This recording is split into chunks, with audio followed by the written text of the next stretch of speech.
국이 왜 이렇게 짜? 에이씨, 밥맛 떨어지게. 탁! 쇠숟가락이 식탁 위에 신경질적으로 내동댕이 쳐졌습니다. 남편 만석은 미간을 잔뜩 찌푸린 채 아내를 노려보며 말을 이었습니다. 당신, 늙더니 이제 간도 제대로 못 맞춰. 예전엔 그래도 먹을 만하더니, 쯧쯧. 그 순간이었습니다. 묵묵히 밥을 먹던 영심의 머릿속에서 40년간 팽팽하게 당겨져 있던 인내심의 줄 하나가 툭 하고 끊어지는 소리가 났습니다. 영심은 아무 대꾸 없이 자리에서 일어났습니다. 손끝이 미세하게 떨렸지만 망설임은 없었습니다. 그녀는 남편 앞에 놓인 김이 모락모락 나는 국그릇을 거칠게 낚아챘죠. 야, 너 뭐 하는 거야? 만석이 눈을 동그랗게 뜨고 소리쳤지만 영심의 귀에는 아무것도 들리지 않았습니다. 그녀는 성큼성큼 부엌으로 걸어가 싱크대 개수구에 그릇을 뒤집었습니다.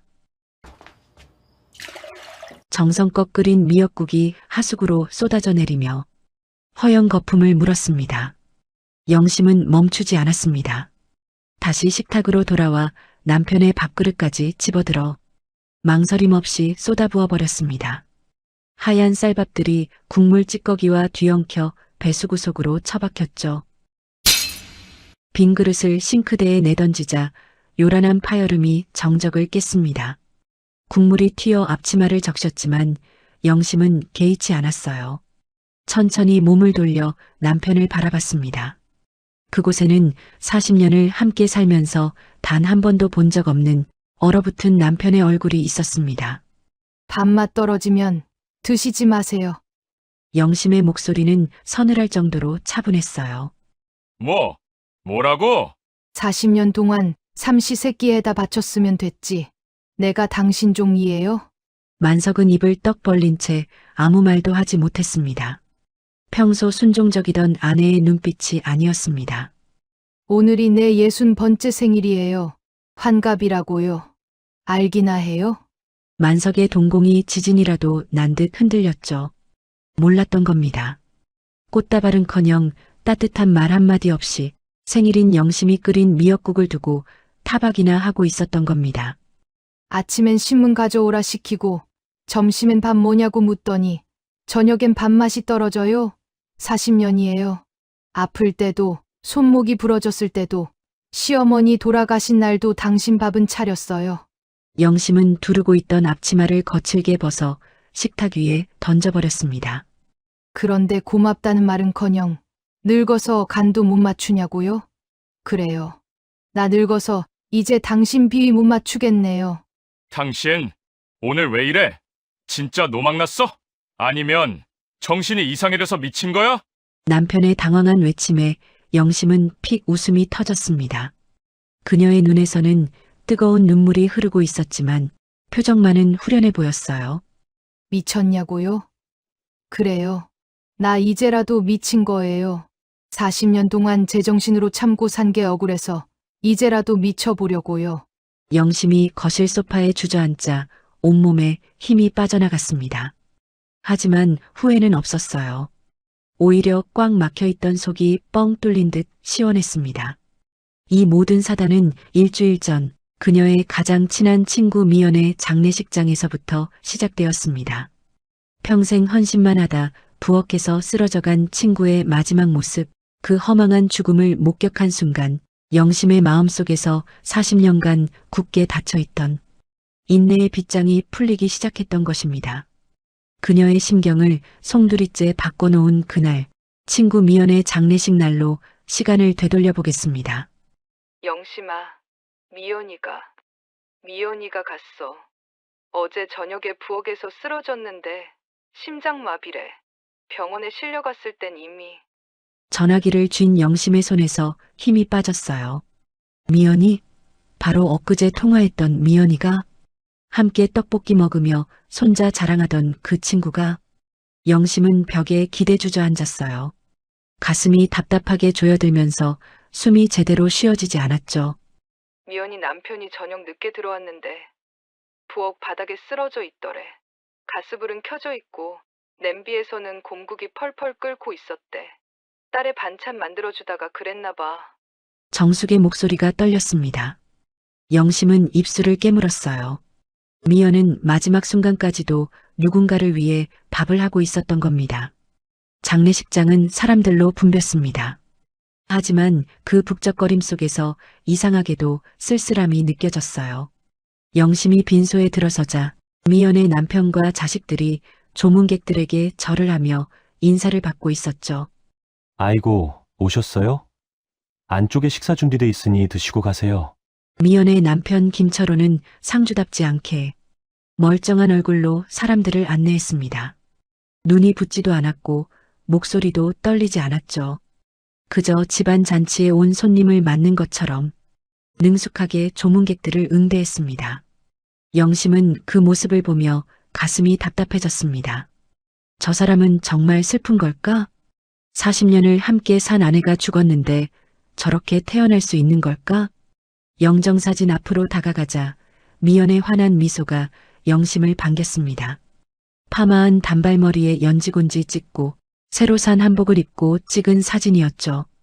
그 한복은 미연이 작년 추석에 샀던 거였어요. 영심아, 이거 봐. 백화점에서 할인하길래 샀는데 예쁘지? 손자 돌잔치 때 입으려고. 미연은 그렇게 말하며 좋아했었습니다. 하지만 결국 그 한복을 입은 건 손자 돌잔치가 아니라 자신의 영정 사진을 찍을 때였죠. 영심은 사진 속 미연의 얼굴을 보며 눈시울이 뜨거워졌습니다. 미연아, 이제 그 한복 입을 일도 없겠구나. 빈소 한쪽에서는 조문객들이 육개장을 먹으며 수군거리는 소리가 들렸어요. 육개장이 좀 싱겁네. 그래도 고기는 많이 들어갔어. 옆 상가에서 시켜온 거래. 요즘 장례식장 음식 다 거기서 거기지 뭐. 근데 저 집 큰아들 아직도 결혼 안 했다며? 35인데.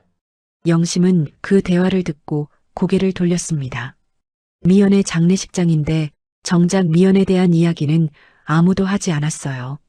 그저 음식 평가나 하고 집안 뒷담화나 하고 있었죠. 영정사진 앞에 놓인 국화꽃만이 미연을 기억하고 있는 것 같았습니다.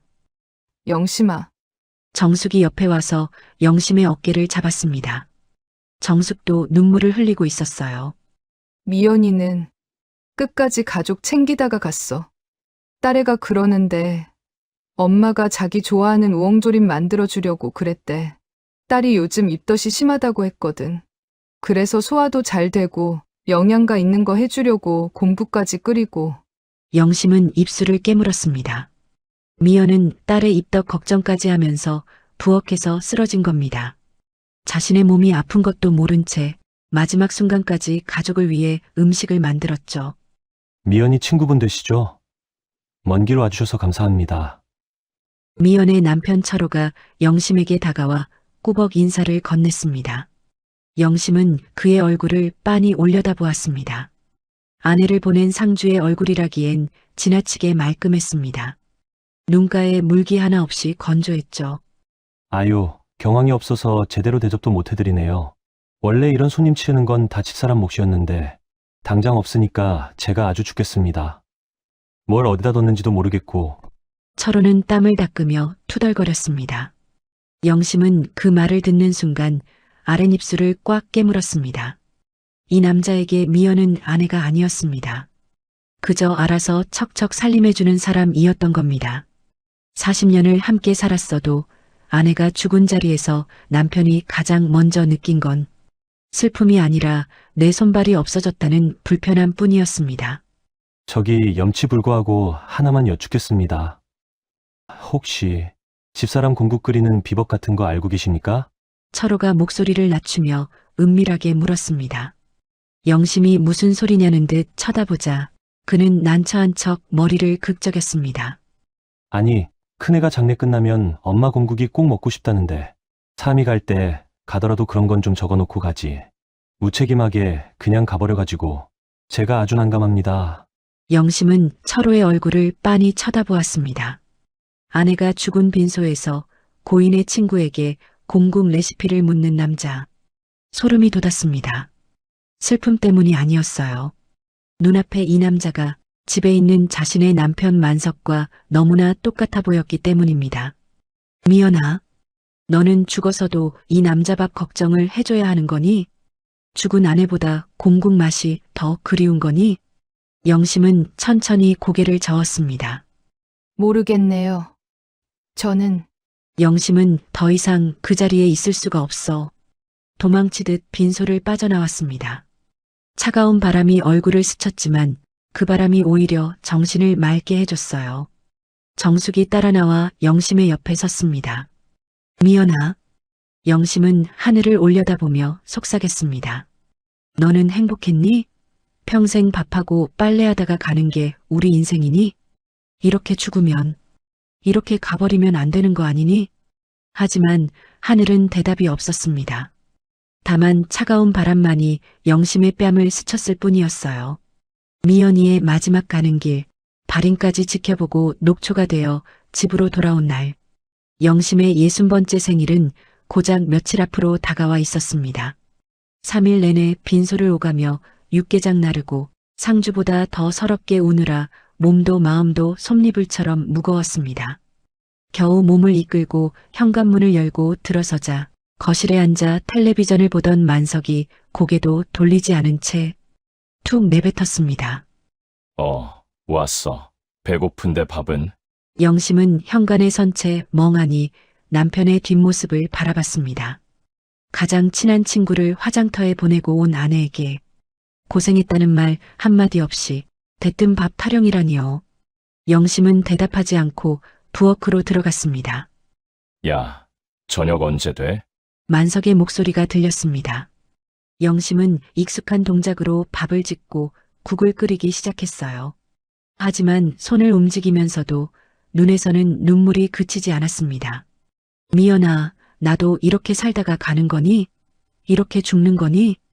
식탁에 밥상을 차려놓자 만석이 숟가락을 들고 한 숟가락 떠먹더니 인상을 찌푸렸어요. 국이 싱거워. 소금 좀 더 넣지. 초상집 다녀와서 재수 없게 밥도 제대로 못하냐? 영심은 숟가락을 놓았습니다. 입맛이 없었어요. 만석은 혼자 밥을 먹으면서 투덜댔죠. 누가 보면 당신 혼자 친구 잃은 줄 알겠네. 때 되면 다 가는 거지. 유난 좀 떨지 마. 나나 당신이나 내일 갈지 모레 갈지 모르는 판에 뭘 그렇게 청승을 떨어? 영심은 만석의 얼굴을 바라봤습니다. 저 사람은 자신이 죽으면 어떤 반응을 보일까? 미연의 남편처럼 이제 누가 밥을 하지? 라고 생각할까? 아니면 조금이라도 슬퍼할까? 영심은 이미 답을 알고 있었죠. 며칠 후 영심의 60번째 생일이 찾아왔습니다. 아침 식탁에는 늘 그랬듯 된장찌개와 김치, 계란말이가 놓여 있었고 만석은 신문을 보며 밥을 먹고 있었어요. 영심은 남편의 맞은편에 앉아 밥을 입에 넣었지만 맛이 느껴지지 않았습니다. 만석은 신문에서 눈을 떼지 않은 채 물었죠. 만석은 신문 날짜를 보며 무심코 중얼거렸습니다. 거참, 오늘이 벌써 15일인가? 뭔가 해야 하는 날인데. 영심의 숟가락이 허공에서 멈췄습니다. 심장이 쿵 내려앉았죠. 혹시나 이 남자가 기억해낸 걸까요? 영심은 기대 섞인 눈빛으로 남편을 바라보았습니다. 네, 15일 맞아요. 오늘이 무슨 날인지 아세요? 만석은 신문을 탁 접으며 혀를 찼습니다. 아, 맞다. 관리비 나가는 날이네. 통장에 돈 넣어놨어. 연체되면 가상금 붙을라. 영심의 가슴에 찬물을 끼얹은 듯 했습니다. 남편에게 15일은 아내의 환갑이 아니라 그저 관리비가 빠져나가는 날일 뿐이었습니다. 영심은 목구멍까지 차오른 오늘 내 생일이에요라는 말을 꿀꺽 삼켰습니다. 말해봤자 그게 뭐? 라는 대답이 돌아올 것 같아 비참했기 때문입니다. 넣어놨어요. 영심은 고개를 숙이고 묵묵히 밥을 밀어 넣었습니다. 모래알을 씹는 것 같았죠. 그래, 그럼 됐고. 영심은 아무 말도 하지 않았습니다. 40년 동안 이 남자는 단 한 번도 자신의 생일을 제대로 챙겨준 적이 없었어요. 결혼 첫 해에는 그래도 케이크라도 사왔지만 아이가 생기고 나서부터는 그마저도 사라졌죠. 영심의 생일은 그저 달력의 한 칸일 뿐이었습니다. 영심은 숟가락으로 밥을 떠서 입에 넣었습니다. 씹히지도 않았어요. 그저 목구멍으로 넘기는 게 고역이었죠. 문득 미연의 마지막 모습이 떠올랐습니다. 부엌에서 공국을 끓이다가 쓰러진 미연. 아무도 그녀의 희생을 알아주지 않았던 40년의 세월. 나도 저렇게 되는 건가. 영심은 밥그릇을 내려놓고 조심스럽게 입을 열었습니다. 여보, 만석은 신문에서 눈을 떼지 않았어요. 응? 만약에 말이에요. 만약에 제가 없으면 당신은 밥을 어떻게 먹을 거예요? 만석이 잠깐 신문을 내렸습니다. 어리둥절한 표정으로 아내를 봤어요. 그게 무슨 소리야? 갑자기 왜 그런 얘기를 해? 영심은 남편의 눈을 똑바로 바라봤습니다. 목소리는 담담했지만 가슴속은 뜨겁게 끓어오르고 있었어요. 그냥 궁금해서요. 제가 없으면 어떻게 하실 건가 싶어서. 만석은 잠깐 생각하더니 무심하게 대답했습니다. 반찬 가게에서 사다 먹지. 뭐, 요즘 반찬 가게 음식도 괜찮더라고. 아니면 식당 가서 먹으면 되고. 영심은 숟가락을 쥔 손에 힘이 들어갔습니다. 손등에 핏줄이 붉어졌죠. 만석은 다시 신문을 펼쳤어요. 근데 왜 갑자기 그런 걸 물어? 어디 아파? 아니요. 그냥요. 영심은 천천히 고개를 끄덕였습니다. 반찬 가게에서 사다 먹으면 된다고, 식당에 가면 된다고, 40년 동안 매일 새벽같이 일어나 밥을 짓고 국을 끓이고 반찬을 만들었던 그 시간들이 반찬 가게 음식으로 대체 가능하다는 거였죠. 영심은 자신이 대체 가능한 존재라는 걸 이제야 깨달았습니다. 아내가 아니라 그냥 밥 해주는 사람. 그것도 반찬 가게로 언제든 대체될 수 있는 사람. 영심의 가슴 한쪽이 무너져 내리는 것 같았어요. 자리에서 일어나 거실로 나왔죠. 싱크대에 기대선 채 창밖을 바라봤어요. 봄 햇살이 밝았지만 영심의 마음은 한겨울보다 더 차가웠습니다. 40년 동안 내가 한 게 반찬 가게 음식으로 대체되는구나. 오후가 되자 휴대폰에 문자가 왔습니다. 큰아들 태수였어요. 엄마, 생신 축하드려요. 이번 주말엔 못 갈 것 같아요. 죄송해요. 애들이 감기라서 용돈 보냈으니 맛있는 거 드세요. 영심은 문자를 읽고 한숨을 내쉬었습니다. 손자들이 아프다니 걱정이 됐지만 한편으로는 구실처럼 느껴지기도 했어요. 작은 아들 민수에게서도 비슷한 문자가 왔죠. 엄마 생신 축하해요. 회사에 급한 일 생겨서 못 갈 것 같아요. 다음에 갈게요. 딸 지연에게서는 아무 연락도 없었습니다. 영심은 휴대폰을 내려놓고 소파에 앉았어요. 거실벽에 걸린 가족 사진들을 바라봤죠. 아이들이 어렸을 때 찍은 사진, 온 가족이 모여 찍은 사진, 손자 손녀들과 찍은 사진. 그 사진들 속 영심은 늘 웃고 있었습니다. 하지만 지금 생각해보면 그 웃음이 진짜 행복해서였는지 알 수 없었어요. 어쩌면 엄마니까, 아내니까 웃어야 한다고 생각했던 건지도 몰랐죠. 오후 4시쯤 지연에게서 전화가 왔습니다. 영심은 반가운 마음에 전화를 받았어요. 엄마 생일 축하해. 응, 고마워. 잠시 침묵이 흘렀습니다. 지연이 조심스럽게 입을 열었죠. 엄마 미안한데? 우리의 학원비 좀 보내줄 수 있어? 이번 달에 돈이 좀 빠듯해서. 영심은 말문이 막혔습니다. 생일 축하 인사 다음에 바로 돈 얘기였죠. 지연은 영심의 침묵을 재촉으로 받아들였는지 말을 이었어요. 많이는 아니고 50만 원만. 다음 달에 꼭 갚을게. 엄마 부탁이야. 영심은 한참을 말없이 있다가 천천히 입을 열었습니다. 알았어. 보내줄게. 고마워 엄마. 나 지금 애 데리러 가야 해서 끊을게. 다음에 연락할게. 전화가 끊어졌습니다. 영심은 휴대폰을 쥔 채 멍하니 앉아 있었어요. 딸은 생일 축하 인사도 제대로 하지 않았습니다. 그저 돈이 필요해서 전화를 걸었을 뿐이었죠. 영심은 천천히 일어나 침실로 들어갔습니다. 서랍을 열어 통장을 꺼내면서 쓴웃음이 났어요. 40년 동안 모은 돈이 얼마 되지도 않았습니다. 남편 월급은 늘 가족 생활비로 썼고 영심은 아끼고 또 아껴서 조금씩 모았죠. 그나마도 자식들 결혼자금, 손자 손녀 용돈으로 거의 다 나갔어요. 나를 위해서는 한 푼도 안 썼구나. 영심은 통장을 덮고 서랍을 닫았습니다. 그리고 거울 앞에 섰어요. 거울 속에는 60세의 여자가 서 있었죠. 주름진 얼굴, 백발이 섞인 머리, 굽은 어깨. 영심은 자신의 모습을 한참 동안 바라봤습니다. 이게 나야. 박영심이 이렇게 늙었어? 언제부터인가 영심은 자신의 외모에 신경 쓰는 걸 그만뒀어요. 가족 돌보느라 바빠서 자신을 돌볼 시간이 없었죠. 옷도 늘 입던 것만 골라 입고 화장기 없는 맨얼굴로 지내는 날이 훨씬 많았습니다. 머리도 그저 거추장스럽지 않게 질끈 묶고 다녔죠. 자신을 잃어버린 채 살아온 그 긴 세월이 문득 미연의 삶 위로 겹쳐졌어요. 미연이도 이랬을까? 그 아이도 나처럼 자신을 돌보는 법을 잊어버린 채 살았던 걸까? 미연을 떠나보내고 일주일 뒤 맞이한 60번째 생일.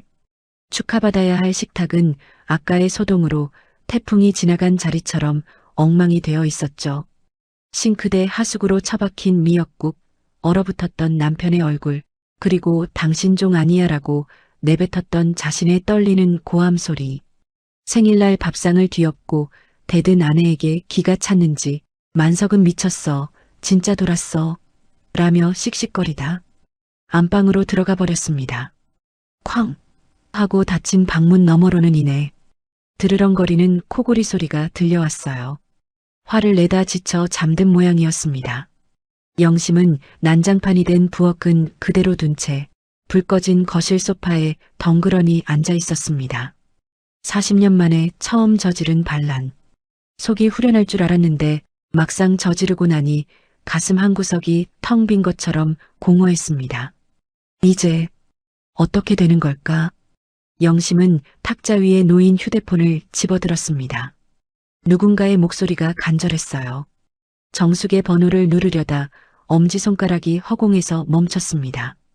친구에게 전화해서 뭐라고 할까요? 나 오늘 생일인데 남편한테 미역국 붓고 대판 싸웠어라고? 환갑날 밤에 그러기엔 자존심이 허락하지 않았습니다. 그때 거짓말처럼 휴대폰이 진동했습니다. 정숙이었습니다. 영심아, 생일 축하해. 수화기 너머로 들려오는 정숙의 밝은 목소리에 영심은 참고 있던 숨을 토해냈습니다. 고마워, 정수가. 목소리가 왜 그래? 오늘 생일인데 기운이 하나도 없네.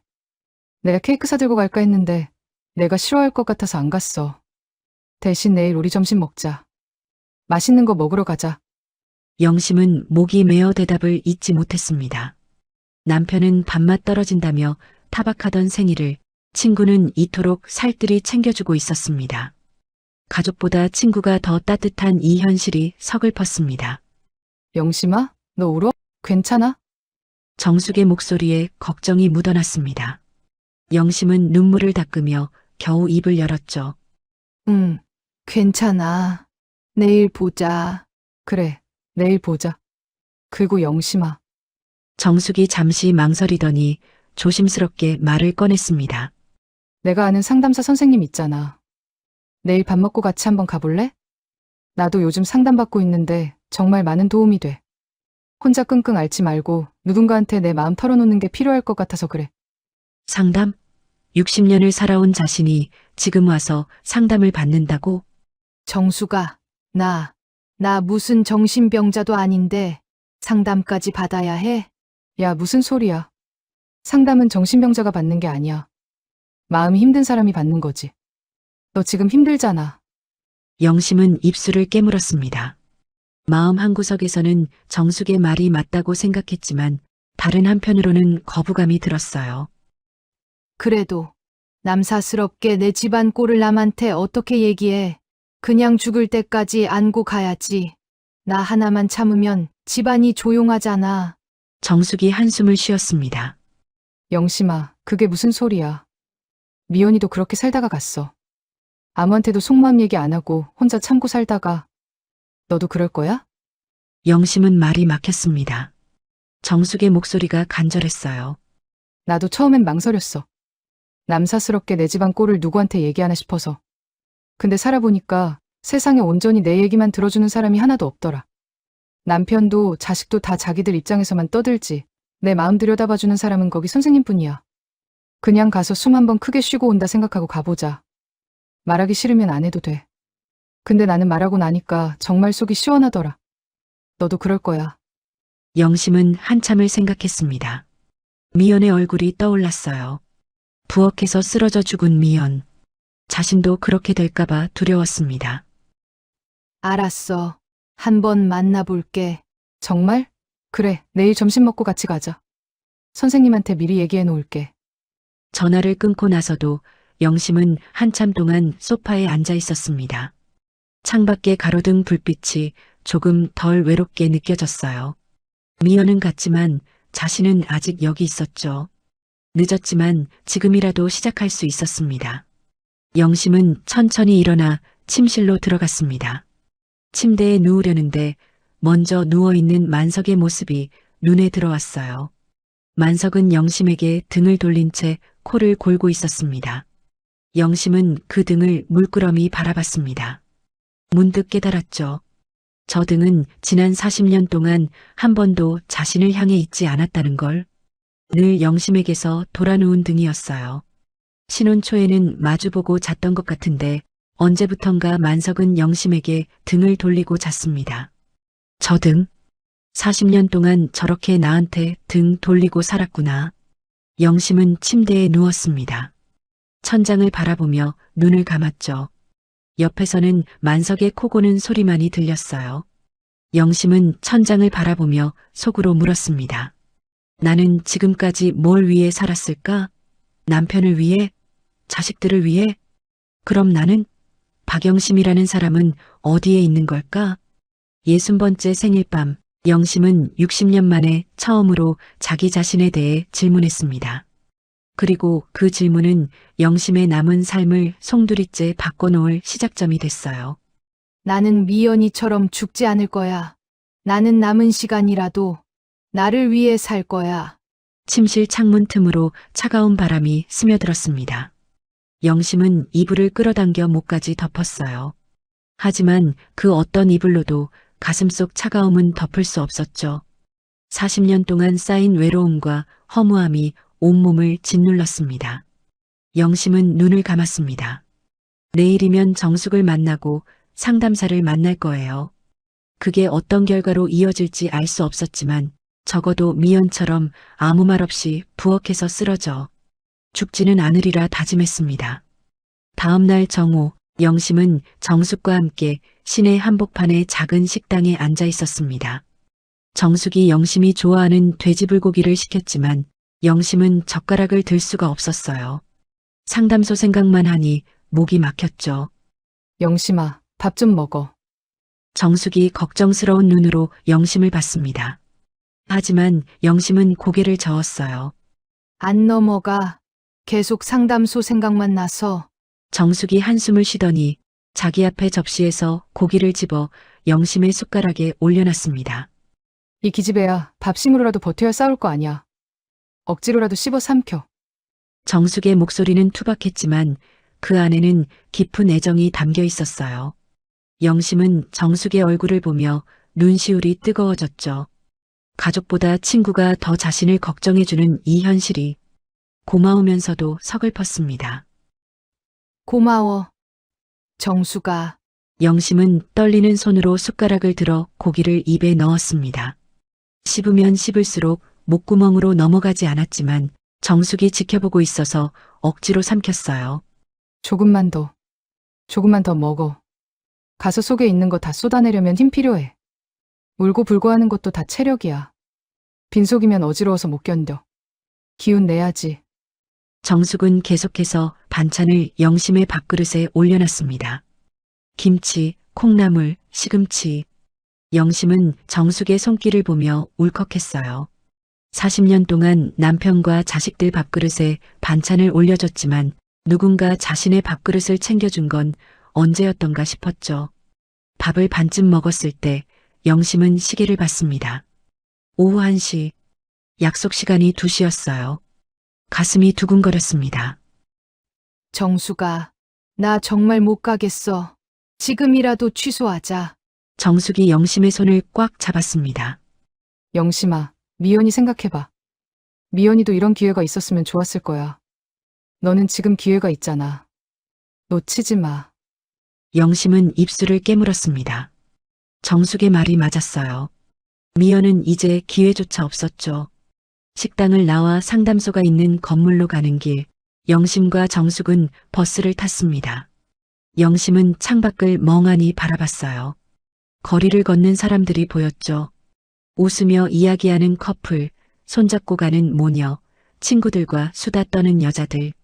저 사람들은 다 행복해 보이는데 나만 왜 이럴까? 자신만 초라해 보이는 것 같았습니다. 내가 이런 모습으로 상담소에 가도 되나? 선생님이 나를 보고 뭐라고 생각하실까? 영심은 더 작아지는 것 같았습니다. 정숙이 영심의 어깨를 토닥였어요. 영심아, 무슨 생각 그렇게 해? 아니, 그냥 영심은 말끝을 흐렸습니다. 만약에 남편이 알면 어떡해? 내가 상담소 다니는 거. 정숙이 단호하게 말했습니다. 알 필요 없어. 이건 너만의 일이야. 남편한테 허락받을 필요 없어. 그래도는 무슨. 영심아, 40년 동안 남편 눈치 보며 살았잖아. 이번 한 번은 내 마음대로 해봐. 영심은 고개를 끄덕였습니다. 하지만 가슴속 불안은 쉽게 가시지 않았어요. 버스가 목적지에 도착했습니다.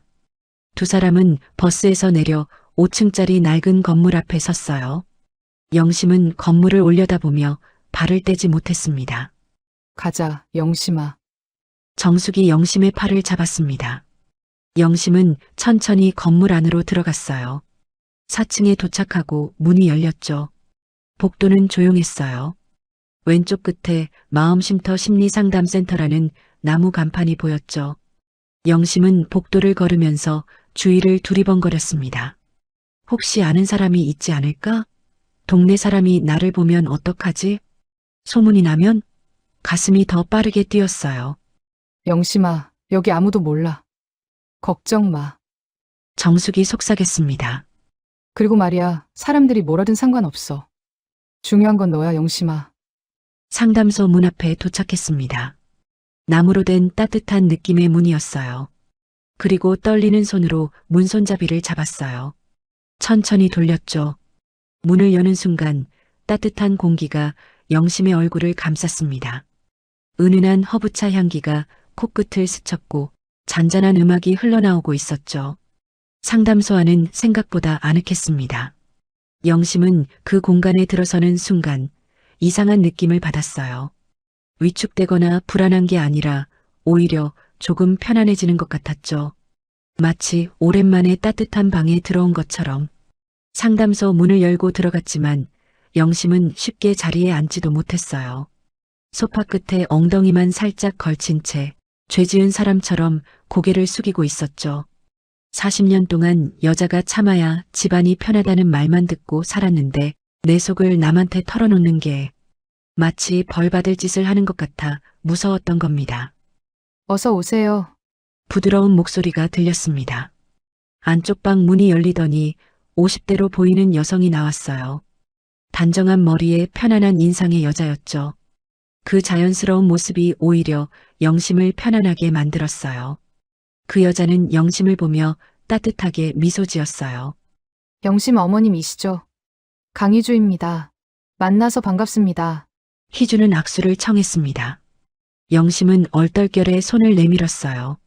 영심이 내민 손을 희주가 두 손으로 포근하게 감싸주었습니다. 평생 가족들 뒷바라지하느라 마디가 굵어지고 거칠어진 손이었지만 희주는 마치 세상에서 가장 귀한 것을 다루듯 그 손을 따뜻하게 토닥여 주었죠. 누군가 자신의 존재를 오롯이 인정해주는 그 온기가 낯설어 영심은 순간 울컥했습니다. 희주는 영심을 소파로 안내했고 김이 모락모락 나는 찻잔을 내밀며 자리에 앉았습니다. 하지만 영심은 차마 고개를 들지 못했습니다. 태어나서 처음으로 누구의 엄마나 누구의 아내가 아닌 오직 자기 자신의 이야기를 하기 위해 앉은 이 자리가 너무나 어색하고도 벅찼기 때문입니다. 무거운 침묵 속에 영심은 낡은 손수건만 꼬깃꼬깃 만지작거렸습니다. 입안에서 수천 마디 말이 맴돌았지만 목구멍이 꽉 막혀 나오질 않았죠. 하지만 희주 선생님은 재촉하지 않았습니다. 시계를 보지도 펜을 굴리지도 않고 그저 영심이 숨을 고를 때까지 가만히 기다려 주었어요. 그 따뜻한 침묵 덕분이었을까요? 꽉 닫혀있던 영심의 입술이 파르르 떨리더니 마침내 40년 묵은 한숨과 함께 첫 마디가 터져나왔습니다. 선생님, 무서웠어요. 미연이가 죽었는데 슬픈 것보다 그 모습이 꼭 내 미래 같아서 나도 그렇게 부엌대기로 죽을까봐 숨이 턱 막혔어요. 한 번 터진 물꼬는 걷잡을 수 없었습니다. 영심은 지난 세월 남편이 자신을 어떻게 투명인간 취급했는지 쏟아냈죠. 독감으로 고열에 시달릴 때도 내 밥은? 이라 묻던 남편, 손목이 부러져 깁스를 해도 나보고 굶으라는 거냐며 짜증내던 그 차가운 얼굴들을요. 나는 이 사람한테 뭘까요? 사람인가요? 아니면 밥 해주는 기계일까요? 희주 선생님은 영심의 거친 손을 가만히 잡았습니다. 그리고 뼈아픈 질문을 던졌죠. 어머님, 만약 따님이 똑같은 대우를 받는다면 그래도 참으라고 하실 건가요? 영심은 고개를 세차게 저었습니다. 아니요. 당장 헤어지라고 할 거예요. 그런데 왜 어머님 자신은 40년을 참으셨나요? 이건 희생이 아닙니다. 상대의 당연함에 내 영혼이 갉아먹히는 착취였던 거예요. 착취라는 단어가 영심의 심장에 날카롭게 꽂혔습니다. 40년 헌신이 비로소 제 이름을 찾은 기분이었죠. 영심은 아이들 학원비가 필요할 때만 전화하는 자식들과 자신을 반찬가게 음식으로 대체 가능하다고 말하는 남편 사이에서 박영심이라는 이름이 지워졌음을 깨닫고 오열했습니다. 어머님, 그동안 아무도 알아주지 않는 전쟁을 치르느라 얼마나 외로우셨어요? 어머님은 밥 해주는 기계도 뗄감도 아닙니다. 바로 여기 살아있는 박영심 그 자체예요. 희주 선생님의 그 한마디에 영심은 생애 처음으로 자신에게 잘했다는 훈장을 받은 기분이었습니다. 60세 늦었다고 생각했지만 아니었죠. 미연이는 기회를 놓쳤지만 영심에겐 아직 자신으로 살 수 있는 시간이 남아있으니까요. 상담소를 나오는 길, 영심은 창밖의 봄 햇살이 평소와 다르게 보였습니다. 비로소 박영심을 구하는 첫걸음을 뗀 것입니다. 문을 열고 나오자 정숙이 대기실 소파에 앉아 기다리고 있었습니다.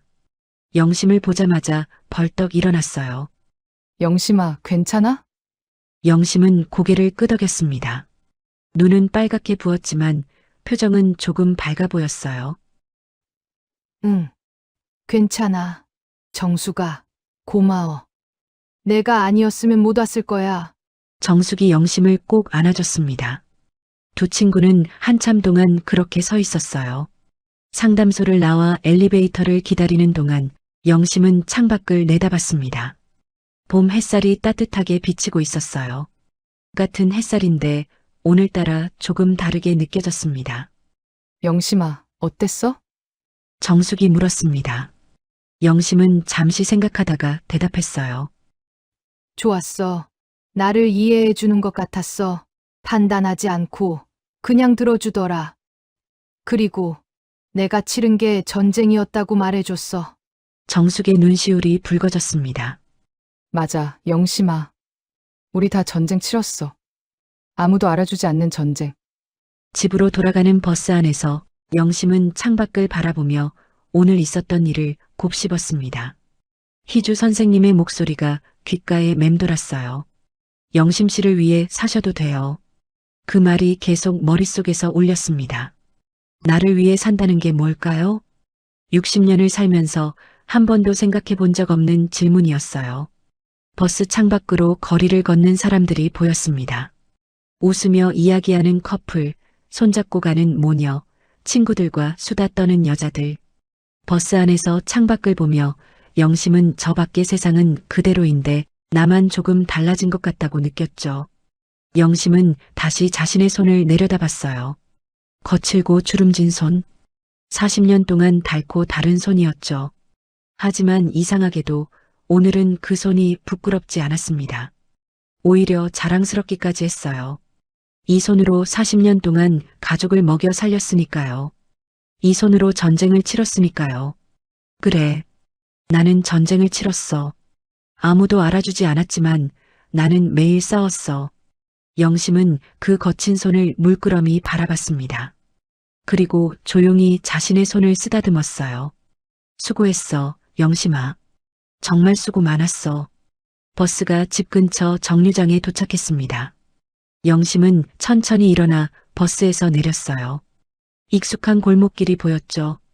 매일 걷던 길이었지만 오늘은 조금 다르게 느껴졌습니다. 집 앞에 도착해 현관문을 열었습니다.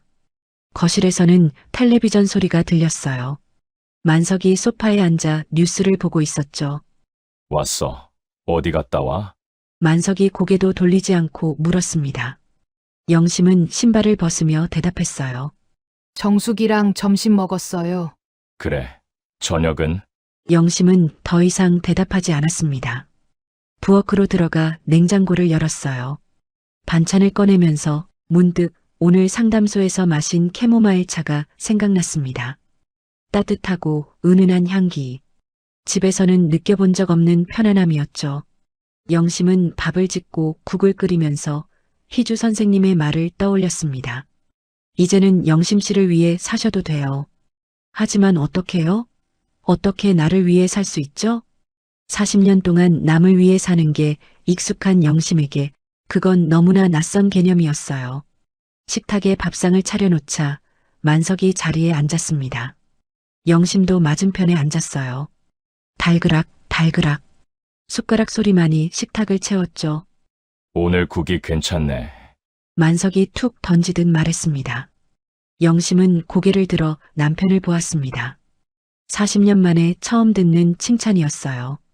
예전 같았으면 다행이네, 입에 맞아서라며 안도의 미소를 지었을 텐데 이번에는 아무런 말도 나오지 않았습니다. 그저 묵묵히 밥을 씹어 넘길 뿐이었죠. 참 이상하지. 40년 동안 그렇게 듣고 싶던 말인데 막상 들으니 아무런 감흥이 없네. 영심은 숟가락을 움직이며 생각했습니다. 이 낯설고 덤덤한 마음을 누군가에게 털어놓고 싶었습니다. 오늘 만난 희주 선생님의 얼굴이 떠올랐습니다. 다음 주 화요일, 빨리 선생님을 만나고 싶다. 내가 변하고 있다고, 이제 남편 칭찬에 춤추는 여자가 아니라고 말해주고 싶다. 그때 영심은 깨달았습니다. 자신이 조금씩 하지만 분명히 변하고 있다는 것을요. 저녁을 먹고 설거지를 하면서 영심은 싱크대 창문 너머로 보이는 하늘을 바라봤습니다. 해가 지고 있었어요. 붉은 노을이 하늘을 물들이고 있었죠. 영심은 물에 젖은 손을 닦으며 작게 속삭였습니다. 미연아, 나 오늘 첫걸음 뗐어. 나를 위해 살려고. 창밖에서는 봄바람이 불어왔습니다. 그 바람이 마치 미연의 대답처럼 느껴졌어요. 잘했어, 영심아. 넌 할 수 있어. 영심은 미소 지었습니다. 60년을 살면서 처음으로 자신을 위한 선택을 한 것 같았어요. 아직 길은 멀었지만 적어도 시작은 했습니다. 그리고 그 시작은 혼자가 아니었어요. 정숙이 옆에 있었고 희주 선생님이 함께 해주었죠. 영심은 이제 알았습니다. 자신이 완전히 혼자는 아니라는 걸. 그날 밤 영심은 침대에 누워 천장을 바라봤습니다. 옆에서는 만석이 벌써 코를 골고 있었어요. 영심은 남편의 등을 보며 생각했습니다. 그동안은 남편의 등이었지만 이제 영심의 눈에는 다르게 보였습니다. 내 등골 빼먹고 살이 오른 거머리. 영심은 천천히 눈을 감았어요. 일주일이 지났습니다. 그 일주일 동안 영심은 희주 선생님의 말을 계속 곱씹었어요. 영심 씨를 위해 사셔도 돼요. 그 말이 머릿속에서 떠나지 않았죠. 하지만 막상 어떻게 해야 할지는 몰랐습니다. 40년 동안 해온 대로 아침이면 일어나 밥을 짓고 빨래를 하고 청소를 했어요. 달라진 건 아무것도 없었죠. 다만 한 가지, 영심은 자신을 조금 다르게 보기 시작했습니다. 설거지를 하면서도 빨래를 널면서도 나는 지금 전쟁을 치르고 있어라고 생각했어요. 희주 선생님이 그렇게 말해줬으니까요. 영심의 하루하루는 전쟁이었고 영심은 전사였습니다. 화요일 오후 영심은 다시 상담소를 찾았습니다. 지난주보다 소파에 조금 더 깊숙이 몸을 묻은 그녀의 입에서 40년 묵은 깨달음이 터져나왔죠. 선생님, 제가 그 집에서 투명인간이었다는 걸 이제야 알겠어요. 분명 거기 사는데 남편 눈엔 저라는 사람은 없고 제가 차려내는 밥상만 보였던 거예요. 자신이 독감으로 정신이 혼미해도 밥을 찾고 손목에 깁스를 해도 저녁은 어떡하냐며 짜증내던 남편. 희주는 영심의 굽은 등을 응시하며 날카로운 통찰을 건넸습니다. 어머님, 남편분은 어머님을 난로가 아니라 땔감으로 써오신 거예요. 본인은 따뜻하게 온기만 누리면서 장작이 다 타서 제가 되는 건 안중에도 없었던 거죠. 이제 그만 타세요. 어머님은 지금 다 타버리기 직전의 마지막 불씨입니다.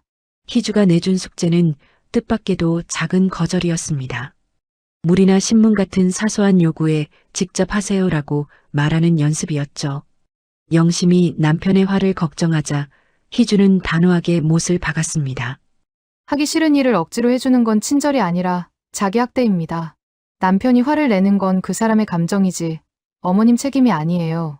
이제 그 감정의 짐을 주인에게 돌려주세요. 상담소를 나선 영심은 함께 있던 친구 정숙의 눈동자에서도 자신과 똑같은 땔감의 세월을 발견했습니다. 정수가 나 땔감이었대. 나 이제 그만 타려고. 영심아, 나도 땔감이었어. 정숙의 눈에도 눈물이 고여 있었어요. 우리 다 땔감이었어. 시대가 그랬고 어쩔 수 없었어. 두 친구는 서로의 거친 손을 꼭 쥐며 비로소 나를 위한 선택을 시작하기로 다짐했죠. 집으로 돌아오는 버스 안에서 영심은 계속 희주의 말을 생각했습니다. 직접 드세요.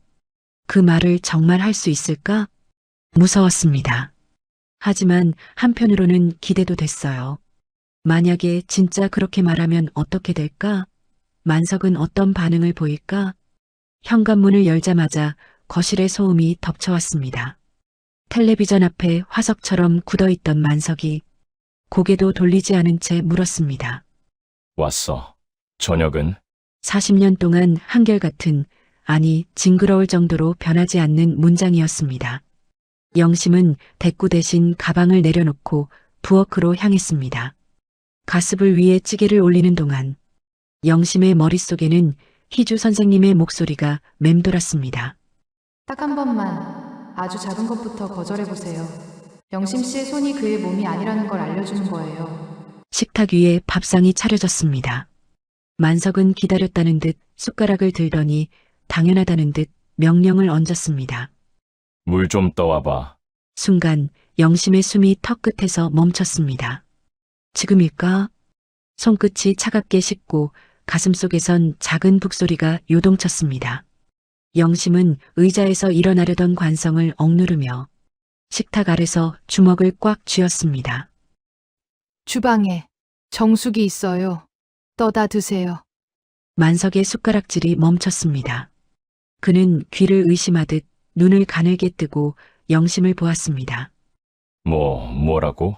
가까이 있으니 여보가 직접 움직여 보시라고요. 영심의 목소리가 가늘게 떨렸지만 끝은 단호했습니다. 만석의 얼굴에 당혹감이 스쳤습니다. 고장난 기계를 보는 듯한 눈빛이었습니다. 아니, 이 사람이 손이 다쳤나? 물 한 잔 떠주는 게 뭐 그리 대수라고. 대단한 일이 아니니까 여보도 하실 수 있잖아요. 만석은 젓가락을 탁 소리나게 내려놓았습니다. 불쾌함의 표시였죠. 정숙이 그 여편네 만나더니 이상한 것만 배워왔구먼. 째째. 그는 궁시렁거리며 몸을 일으켰습니다. 부엌에서 물을 따르는 소리, 컵이 부딪히는 소리가 평소보다 유난히 크게 들렸어요. 영심은 밥알을 씹었지만 아무 맛도 느껴지지 않았습니다. 등 뒤로 남편의 투덜거림이 비수처럼 꽂혔습니다. 나이 먹더니 고집만 세져서 사람 부려먹는 것도 아니고 물 한 잔 가지고 유세는. 하지만 영심은 보았습니다. 떨리는 숟가락 너머로 처음으로 남편의 뒷모습이 작게 보이기 시작했다는 것을요. 그날 밤 영심은 어둠 속에서 천장을 바라보았습니다. 옆자리에서 들려오는 남편의 콧소리는 여느 때처럼 고약했지만 영심의 마음은 기묘한 해방감으로 일렁였습니다. 나는 평생 그의 방목을 덮이는 마른 장작이었다. 그는 내 온기를 누렸고 나는 하얀 재가 되어 부서졌다. 하지만 이제는 타오르기만 하는 삶은 끝낼 거야. 이튿날 아침의 공기는 어제와 달랐습니다. 한번 터진 둑은 걷잡을 수 없었어요. 물 한 잔에서 시작된 영심의 아니오는 신문, 양말, 리모컨으로 번져나갔죠. 만석은 일주일 만에 제 손으로 양말 하나 찾아 신지 못하는 거대한 어린아이가 되어 씩씩거렸어요. 결국 일주일도 안 되어 만석이 폭발했습니다. 야, 요즘 당신 도대체 왜 이래? 물도, 신문도, 양말도, 이제 리모컨 하나까지 사람을 시켜야겠어. 만석의 목소리가 거실을 울렸습니다. 하지만 영심은 이번엔 피하지 않았습니다. 제가 왜 당신의 손발이 되어야 하죠? 40년 동안 저는 이 집의 유령이었고 하인이었어요. 당신이 원하는 모든 걸 군소리 없이 대령하는 기계였다고요. 만석이 당황한 듯 몸을 일으켜 앉았습니다. 하인, 내가 언제 당신을 그렇게 대했다고 그래? 당신이 저를 부를 때 그 속에 존중이 있었나요? 아니면 심부름꾼을 부르는 호칭이었나요? 이제는 저도 제 인생을 살고 싶어요. 리모컨 하나 드는 수고조차 제게 떠넘기는 당신의 게으름을 더 이상 사랑으로 포장하지 않을 거예요. 거실에 무거운 정적이 내려앉았습니다. 만석은 불그락푸르락해진 얼굴로 영심을 보았지만 영심의 눈빛은 그 어느 때보다 맑고 단단했습니다. 영심은 더 이상 타기 위해 존재하는 땔감이 아니었습니다. 그녀는 스스로 빛을 내는 작은 촛불이 되어 자신의 자리를 밝히기 시작했습니다. 내 인생을 살아? 40년 동안 내가 돈 벌어다 줬는데 당신은 집에서 편하게 있었으면서 무슨 내 인생을 찾아? 내가 밖에서 고생하는 동안 당신은 집에서 뭐 했어? 밥이나 하고 텔레비전이나 보고 그랬잖아. 영심은 웃었습니다. 하지만 눈에는 눈물이 고여 있었어요. 편하게 있었다고요? 밥이나 하고 텔레비전이나 봤다고요? 영심의 목소리가 떨렸습니다.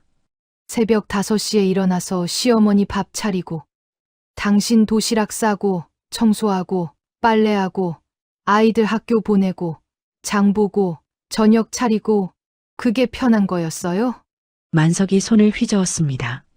그런 거야 집에 있으면 당연히 하는 거 아니야? 나는 회사에서 스트레스 받으면서 돈 벌어왔다고. 당신은 돈만 벌어오면 끝이에요. 퇴근하면 소파에 앉아서 텔레비전 보다가 밥 먹고 자면 돼요. 근데 나는요? 저는 24시간 내내 일해요. 주말도 없고 휴일도 없어요. 만석이 벌떡 일어났습니다. 당신 정말 이상해졌어. 정수기가 뭐라고 했길래 이러는 거야? 그리고는 방으로 들어가 문을 쾅 닫았습니다. 영심은 혼자 식탁에 남았어요. 손이 떨렸습니다. 가슴이 두근거렸죠. 무서웠어요. 하지만 동시에 후련했습니다. 나 해냈어. 40년 만에 처음으로 내 목소리를 냈어. 일주일이 지났습니다. 영심은 다시 상담소를 찾았어요. 희주가 반갑게 맞아줬죠. 어머님, 오셨네요. 이번 주는 어떠셨어요? 영심은 소파에 앉으며 미소 지었습니다. 지난주보다는 훨씬 편안하게 앉았어요. 했어요. 거절했어요. 희주가 환하게 웃었습니다. 정말요? 어떻게 하셨어요? 영심은 지난 일주일 동안 있었던 일들을 이야기했습니다. 물, 신문, 양말, 리모컨. 하나하나 거절했던 이야기를요. 처음엔 너무 무서웠어요. 손이 떨리고 가슴이 두근거리고 근데 하고 나니까 선생님 말씀대로 두 번째는 조금 나았어요. 희주가 고개를 끄덕였습니다. 잘하셨어요, 어머님. 근데요. 어제는 남편이랑 큰 싸움을 했어요. 영심은 어제 있었던 일을 이야기했습니다. 만석이 소리치고 자신도 소리쳤던 일을요. 남편이 저한테 집에서 편하게 있었다고 했어요. 밥이나 하고 텔레비전이나 봤다고요. 희주는 조용히 듣고 있었습니다.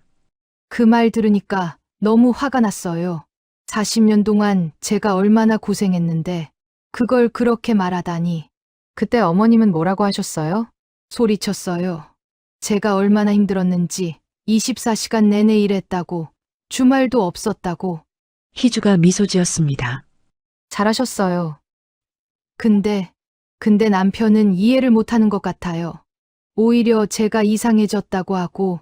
희주가 고개를 끄덕였습니다. 어머님, 그게 당연해요. 네. 40년 동안 어머님이 모든 걸 해줬잖아요. 남편분 입장에서는 그게 당연한 거였어요. 그런데 갑자기 안 해주니까 당황하는 거죠. 희주가 계속 말했습니다. 남편분은 변화를 원하지 않아요. 지금까지 편했으니까요.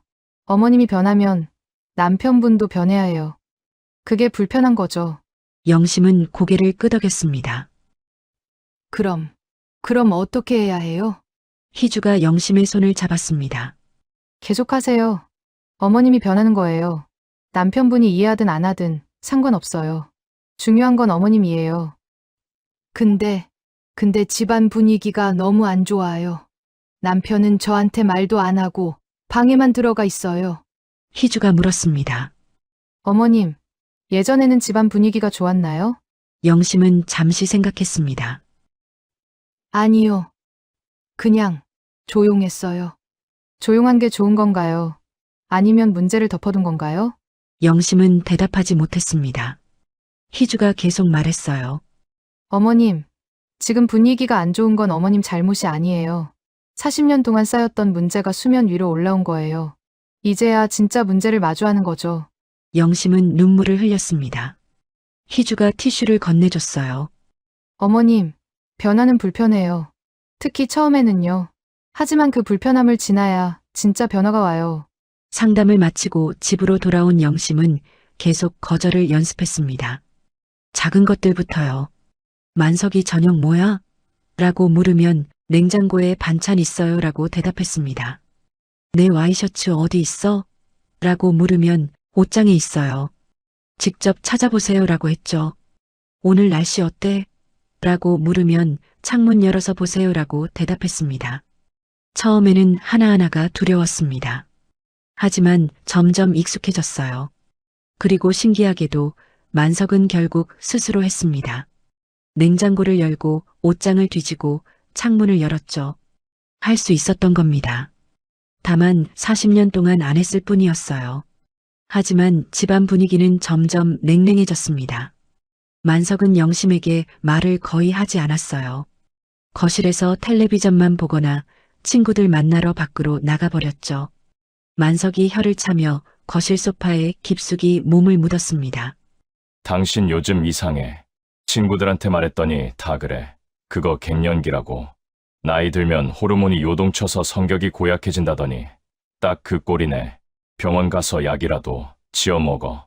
설거지를 하던 영심의 손이 멈췄습니다. 고무장갑을 벗어 던진 영심이 천천히 만석 앞에 섰습니다. 그 눈빛이 너무나 차갑고 또렷해서 만석은 자신도 모르게 마른 침을 삼켰죠. 갱년기요? 당신 친구들이 그래요? 그래. 다들 마누라가 갑자기 반항하면 그게 병이라더라. 영심이 피식 실소를 터뜨렸습니다. 여보, 당신 친구들 공부 좀 더 하라고 하세요. 내 나이 60이에요. 갱년기는 10년 전에 이미 졸업했다고요. 지금 내 나이에 성격이 변하는 건 호르몬 때문이 아니라 정신이 들었기 때문이에요. 뭐, 정신? 네. 40년 동안 당신이 시키는 대로 당신 그림자로만 살던 최영심이가 드디어 제정신을 차린 거라고요. 당신은 내가 예전처럼 고분고분하지 않으니까 내가 어디 아픈 줄 아나 본데. 아니요. 나는 지금 내 인생에서 가장 건강하고 맑은 정신이에요.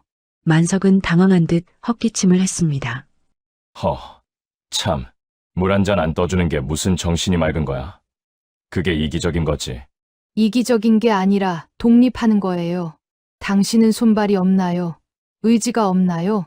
물 한 잔 떠마실 기운도 없으면서 어떻게 친구들 만나서 남의 마누라 갱년기 타령은 그렇게 기운차게 하셨대요? 영심은 수건으로 손을 닦으며 한 발짝 더 다가갔습니다. 앞으로 내가 하는 거절을 다 갱년기 증상이라고 믿고 싶으면 마음대로 하세요. 하지만 분명히 알아두세요. 병원 가야 할 사람은 내가 아니라 자기 물건 하나 스스로 찾으라는 당연한 소리를 병 취급하는 당신이에요. 당신의 그 게으름이야말로 치료가 시급한 중병이니까요. 만석은 입을 벙긋거렸지만 아무 말도 하지 못했습니다. 아, 그리고 내일부턴 당신 친구들한테 내 갱년기 걱정 말고 본인들 앞가림이나 잘하라고 전해줘요. 나는 이제야 내 인생의 각성기를 맞이했으니 방해하지 말라고요. 그리고 나 이제 당신 하녀 안 해요. 사표 낼 거예요. 사표, 무슨 사표? 당신 밥 해주는 기계. 이제 고장났다고. 고치고 싶으면 당신이 변하든가 아니면 갖다 버리든가. 아니, 집에서 아내가 남편 시중 드는 건 당연한 거 아냐? 시중이요? 저는 당신 하녀가 아니에요. 만석의 얼굴이 붉어졌습니다. 나는 밖에서 돈 벌어 왔는데 당신은 집에서 그것도 못해? 그게 그렇게 힘들어? 영심은 앞치마를 벗어 싱크대에 던졌습니다. 힘들어요. 40년 동안 정말 힘들었어요. 근데 당신은 한 번도 고맙다고 안 했잖아요. 만석이 비웃었습니다. 고맙다고? 당신이 한 게 뭐라고 고맙다고 해? 밥하고 청소하는 게 대단한 일이야? 영심은 그 말을 듣고 온몸이 떨렸습니다. 40년 동안 매일같이 했던 일들을 대단한 일이 아니다라고 하는 겁니다. 여보, 영심의 목소리는 차갑게 식어 있었습니다. 당신은 저를 사람으로 본 적이 없죠? 만석이 어이없다는 표정을 지었습니다. 무슨 소리야? 저는 당신한테 그냥 편리한 도구였어요. 밥 해주는 도구, 청소해주는 도구, 빨래해주는 도구. 그 이상도 이하도 아니었어요. 당신 지금 무슨 소리 하는 거야? 영심은 눈물을 흘렸습니다. 나도 사람이에요. 나도 힘들고, 아프고, 슬프고, 외로워요. 근데 당신은 한 번도 물어본 적 없잖아요. 내가 괜찮은지, 힘든 건 없는지. 만석은 아무 말도 하지 못했습니다. 영심이 계속 말했어요. 내가 아플 때도 밥 차리라고 했잖아요. 손목 다쳤을 때도 설거지하라고 했고, 그렇다고 내 생일날을 챙겨주기라도 해봤어요? 그게 다 옛날 얘기잖아. 옛날 얘기요? 제 생일이 한 달 전이었는데, 기억이나 하세요? 만석의 얼굴이 굳었습니다. 기억하지 못하는 겁니다. 못하시죠? 40년 동안 단 한 번도 제 생일을 챙긴 적 없으니까요. 영심은 앞치마를 집어들고 방으로 들어갔습니다. 만석은 거실에 홀로 남아 멍하니 서 있었어요. 그날 밤 영심은 침대에 누워 천장을 바라봤습니다. 옆에서는 만석이 등을 돌리고 누워 있었어요. 40년 동안 늘 그랬듯이 영심은 남편의 등을 보며 천천히 입을 열었습니다. 여보, 만석은 대답하지 않았습니다. 하지만 깨어있다는 걸 영심은 알았어요. 한 가지만 물어볼게요. 만석은 여전히 대답하지 않았습니다. 영심이 계속 말했어요. 당신은 저를 사랑한 적이 있어요? 방안이 조용해졌습니다. 만석의 등이 미세하게 움직였어요. 한참 후 만석이 중얼거렸습니다. 갑자기 무슨 소리야? 대답해 주세요. 단 한 번이라도 저를 사랑했어요? 만석은 오랫동안 침묵했습니다. 그리고 마침내 입을 열었어요. 결혼했잖아. 그게 사랑 아니야? 영심은 눈물을 흘렸습니다. 결혼했으니까 사랑이에요? 그럼 저한테 사랑한다고 말한 적은요? 단 한 번이라도 만석은 대답하지 않았습니다.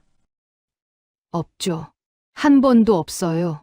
고맙다고, 수고했다고, 사랑한다고. 그런 말 한 번도 안 했어요. 그런 말 해야 돼. 부부면 다 아는 거 아냐? 영심은 웃었습니다. 슬픈 웃음이었어요. 몰라요. 말 안 하면 몰라요. 저는 40년 동안 당신이 저를 사랑하는지 몰랐어요. 아니, 사랑하지 않는다는 건 알았어요. 만석이 몸을 돌려 영심을 봤습니다. 당신, 요즘 정말 이상해. 이 나이 먹고 무슨 사랑 타령이야. 영심도 만석을 봤습니다. 40년을 함께 산 남자. 하지만 이제는 너무나 낯선 남자였죠. 작은 균열은 점점 커져가고 있었습니다. 그리고 영심은 알았어요. 이 균열은 결국 무너질 거라는 걸. 2주 뒤 영심은 한결 단단해진 표정으로 희주를 다시 찾았습니다. 선생님, 저 이혼하려 합니다. 40년 세월을 끝내기로 결심한 영심의 목소리엔 더 이상 망설임이 없었죠. 남편에게 처음으로 나를 사랑한 적이 있느냐고 물었지만 돌아온 건 결혼했으니 당연한 것 아니냐는 무심한 대답뿐이었습니다. 그 순간 영심은 깨달았습니다. 40년 평생 사랑받는다고 느낀 적이 단 한 번도 없었다는 사실을요. 혼자 될 두려움보다 부엌에서 쓰러져 죽은 친구 미연처럼 허망하게 살다 갈 두려움이 훨씬 더 컸던 겁니다. 희주는 그런 영심의 손을 꽉 잡으며 말했습니다. 잘 생각하셨어요. 어머님의 40년 가사노동은 법적으로 당당한 경제적 가치를 인정받을 수 있습니다. 평생을 무보수 파출부처럼 살며 자신의 수고를 당연하게만 여겼던 영심은 자신의 세월이 가치 있는 노동이었다는 말에 왈칵 눈물을 쏟고 말았습니다. 40년 헌신이 비로소 존엄한 삶의 기여로 인정받는 순간이었으니까요. 상담을 마치고 집으로 돌아온 영심은 변호사를 알아봤습니다. 정숙이 아는 변호사를 소개해줬고 영심은 몰래 상담을 받았어요. 변호사는 영심의 이야기를 듣고 고개를 끄덕였습니다. 충분히 이혼 사유가 됩니다. 그리고 재산 분할도 받으실 수 있어요. 40년간의 가사노동과 육아는 명백한 기여예요. 얼마나 받을 수 있어요? 보통 절반 정도입니다. 집값의 절반, 예금의 절반. 영심은 놀랐습니다. 절반이나? 만석은 절대 주지 않을 거예요. 하지만 그게 영심의 정당한 몫이었습니다. 일주일 후 영심은 준비를 마쳤습니다. 이제 만석에게 말할 때였어요. 금요일 저녁이었습니다. 영심은 평소처럼 저녁상을 차렸어요. 하지만 이번이 마지막이 될 거라는 걸 알고 있었죠. 만석이 자리에 앉아 밥을 먹기 시작했습니다. 한 숟가락 먹더니 인상을 찌푸렸어요. 국이 왜 이래? 짜서 못 먹겠네. 당신 요즘 정신을 어디다 두고 사는 거야? 만석의 투덜거림이 식탁 위를 차갑게 훑고 지나갔습니다. 영심은 천천히 숟가락을 내려놓았습니다. 그리고 아주 오랫동안 마음속에서만 만지작거렸던 그 말을 꺼냈습니다. 여보, 응? 우리 이혼해요. 만석의 숟가락이 허공에서 멈췄습니다. 그는 고개를 들어 영심을 빤히 바라보았습니다. 몇 초간 정적이 흘렀고 만석은 어이없다는 듯 실성한 웃음을 터뜨렸습니다. 푸아하, 당신 요즘 드라마를 너무 많이 봤구먼. 이혼, 그게 동네개 이름인 줄 알아? 만석은 비아냥거리며 고개를 저었습니다. 어디서 말도 안 되는 바람이 들어서 이래? 60 넘어서 이혼이라니.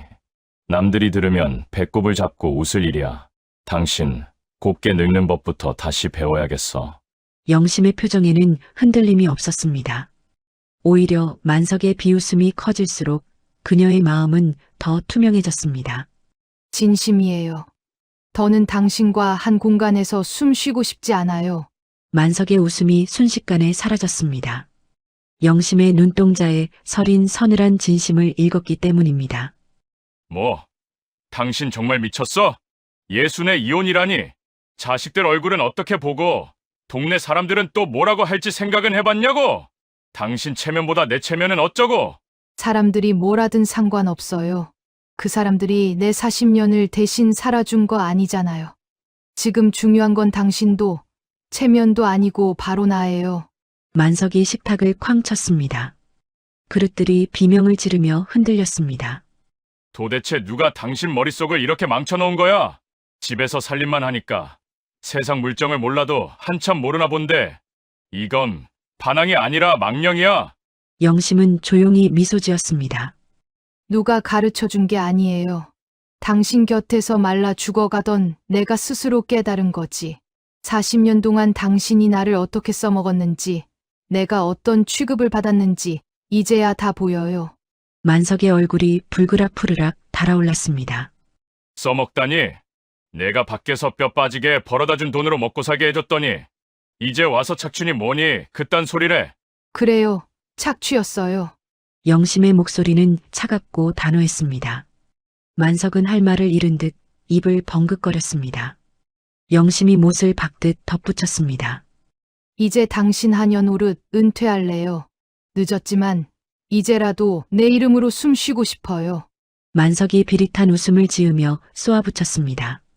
내 이름 60 넘어서 무슨 부귀영화를 누리겠다고? 이혼하면 당신이 어디 가서 뭘 할 건데? 당장 오늘 밤 잘 곳은 있고? 돈 한 푼 없는 주제에 걱정 마세요. 법대로 재산분할 신청할 거니까요. 당신이 번 돈이라고 우기겠지만 그 돈의 절반은 내 40년치 노동의 대가예요. 법이 내 권리를 증명해 줄 거예요. 만석의 얼굴이 새하얗게 질렸습니다. 재산분할이라는 단어가 그의 심장을 정통으로 찔렀기 때문입니다. 그는 분노를 이기지 못하고 숟가락을 내던지듯 일어났습니다. 당신 정말 제정신이 아니야. 이혼 할 테면 해봐. 한 푼도 못 주니까. 만석은 안방으로 들어가 문을 부서질 듯 닫았습니다. 콱쾅 소리가 온 집안을 흔들었습니다. 홀로 남은 거실에서 영심은 소파에 천천히 주저앉았습니다. 손끝이 미세하게 떨리고 다리에 힘이 풀렸지만 가슴속에선 태어나서 처음 느껴보는 서늘하고도 맑은 바람이 불어왔습니다. 말했다. 드디어 그 지옥 같은 문장을 뱉어냈다. 영심은 어둠이 내려앉은 창밖을 보며 생각했습니다. 이것은 끝이 아니라 40년 만에 자신을 찾아 나서는 첫 산행의 시작이었습니다. 다음 날 아침 영심은 아침 밥상을 차리지 않았습니다. 만석이 방에서 나와 식탁을 보더니 소리쳤죠. 밥은? 영심은 거실 소파에 앉아 책을 보고 있었습니다. 안 했어요. 알아서 드세요. 만석은 화가 나서 현관문을 쾅 닫고 나갔습니다. 영심은 책을 덮고 한숨을 쉬었어요. 시작됐구나. 진짜 전쟁이. 주말이 되고 남편의 호출을 받은 삼남매가 집으로 들이닥쳤습니다. 영심은 현관문을 여는 자식들을 보며 아주 작은 기대를 품었습니다. 그래도 내 배 아파 낳은 자식들은 내 편이겠지. 엄마가 얼마나 힘들었는지 알아주겠지. 하고요. 하지만 그 0.1%의 기대는 문을 여는 순간 처참하게 박살났습니다. 도대체 이게 무슨 말이에요? 이혼이라니요? 영심은 창밖을 보며 덤덤하게 대답했습니다. 말 그대로다. 내 아빠랑 갈라서기로 했어. 엄마, 제발 정신 좀 차리세요. 예순이에요. 예순. 그 나이에 이혼이 말이 돼요? 이제 곧 손주들도 학교 가고 할 건데 도대체 애들한테 뭐라고 설명하실 거예요? 애들, 네, 지훈이가 물어보면요. 할머니, 할아버지, 왜 같이 안 살아? 라고 물으면 제가 뭐라고 대답하냐고요. 애들 정서에 얼마나 안 좋은지 생각 안 해보셨어요? 이제 와서 남사스럽게 왜 이러시는 건데요? 영심은 가슴 한구석이 화tat해졌습니다. 아들은 끝내 엄마의 고통보다는 손주들의 정서와 자신의 곤란함을 먼저 내밀었습니다. 태수야. 그럼 70이면 되니? 80이면 남사스럽지 않은 거야? 내 인생은 지훈이한테 대답해주기 위해 존재하는 게 아니야. 이건 나와 내 아빠 사이의 일이다. 엄마, 정말 실망이에요. 딸 지연이도 한숨을 푹 쉬며 거들었죠.